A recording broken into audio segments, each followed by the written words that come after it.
کہ عرب ممالک کی بات کریں گے اور بات ذرا سعودی عرب کی، کیونکہ رمضان المبارک کو ابھی 2 ہفتے تقریباً باقی ہے یا 2 ہفتوں سے آغاز ہو ہی جائے گا، لیکن رمضان المبارک سے ٹھیک پہلے سعودی عرب کی حکومت کی جانب سے ایک بڑا فیصلہ لیا گیا ہے اور وزارت اسلامی امور کی جانب سے ایک تازہ حکم نامہ جاری کیا گیا ہے، جس کے مطابق مساجد کے اندر جو افطار ابھی تک ہوتے رہتے تھے یا مختصر تقاریب ہوتی تھی نماز سے ٹھیک پہلے، ان پر پابندی عائد کرنے کے لیے ایک حکم نامہ جاری کر دیا گیا ہے۔ نہ صرف اتنا بلکہ جو چندہ مساجد کے اندر یا تو افطار سے پہلے یا افطار کے دوران یا پورے رمضان کے مہینے کے دوران مختلف مساجد کے اندر کیا جاتا تھا، اس پر بھی اس حکم نامے کے ذریعے روک لگی ہے۔ اور اتنا ہی نہیں، ائمہ مساجد کو یہ بھی کہا گیا ہے کہ طویل خطبہ دینے سے وہ گریز کریں۔ اب اس میں 3-4 چیزیں ہیں۔ ایک تو کہ آنے والے دنوں کے لیے پوری طریقے سے ان تمام لوگوں کو تیار رہنا جو وزارت اسلامی امور کے ماتحت کام کرتے ہیں، جن میں تقریباً ہماری جانکاری کے مطابق اور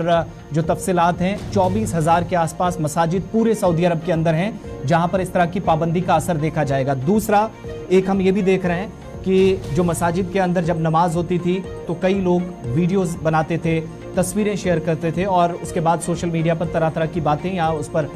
جو ہے وہ بحث مباحثہ ہوتا تھا۔ اب جا کر مکمل طور پر مساجد کے اندر نہ صرف چندہ جمع کرنے پر روک لگی ہے بلکہ مساجد کے اندر افطاری پر پابندی، اور اس کے علاوہ کیمرہ تک آپ استعمال نہیں کر سکیں گے، اس پر بھی مکمل طور پابندی عائد لگی ہے۔ اور یہ بھی کہا گیا ہے کہ جو لوگ نماز ادا کریں گے کسی کو بھی نماز کے وقت موبائل فون جیب سے باہر نکالنے کی اجازت تو ہوگی، لیکن ایک مخصوص مقام اس کے لیے طے کر دیا ہوگا جہاں پر موبائل جمع کرانے کے بعد نماز تراویح یا عام 5 نمازوں میں وہ نظر آئیں گے یا عبادات کے دوران اشفاق۔ 2 چیزیں اس میں دیکھنے والی ہیں۔ یہ جو ڈائیورسفیکیشن کی بات سعودی عرب کر رہا ہے،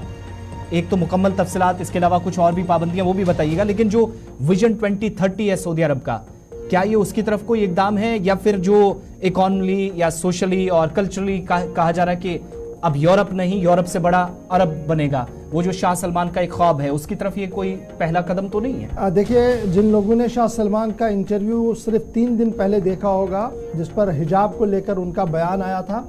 اس کے بعد ہی یہ چمے گوئیاں تھیں کہ آنے والے دنوں میں مزید کچھ باتیں شاہ سلمان کی طرف سے کی جائیں گی۔ اور ماضی اس میں جب آپ دیکھیں گے تو حرم شریف کے اندر یا مدینہ المنورہ کے اندر افطار کو لے کر خصوصی اہتمام کیا جاتا ہے سرکاری طور پر بھی، اور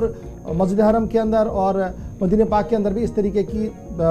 تقریبات ہم دیکھ رہے تھے۔ لیکن یہ جو تازہ حکم نامہ آیا ہے اس نے 2-3 چیزیں صاف کر دی ہے۔ ایک یہ کہ مسجد کے اندر آپ افطار نہیں کریں گے۔ اب میرے خیال سے علماء اکرام پوری دنیا میں اس کا تو جواب دیں گے کہ یہ صحیح ہے نہیں ہے، لیکن جہاں تک ہم نے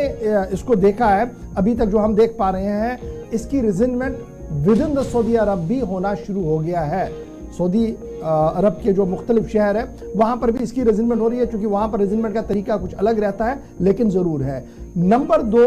یہ کہا گیا کہ جو ایریاز ہم نے بنائے ہیں، کمپاؤنڈمنٹ جو ہم نے بنائے ہیں میریج کے لیے، وہاں پر آپ جناب افطار کی تقریب کریں، مسجد میں نہ کریں۔ پھر یہاں پر بھی یہ ٹھیک تھا، چلیے کسی حد تک آپ مسجد کے تقدس کو پامال ہونے نہیں دیتے ہیں، let it be one side. لیکن جو 2 بڑی اہم باتیں ہیں، ایک یہ کہ آپ نماز تراویح کو مختصر کریں گے، جبکہ نماز تراویح کو آج تک ہم دیکھ رہے تھے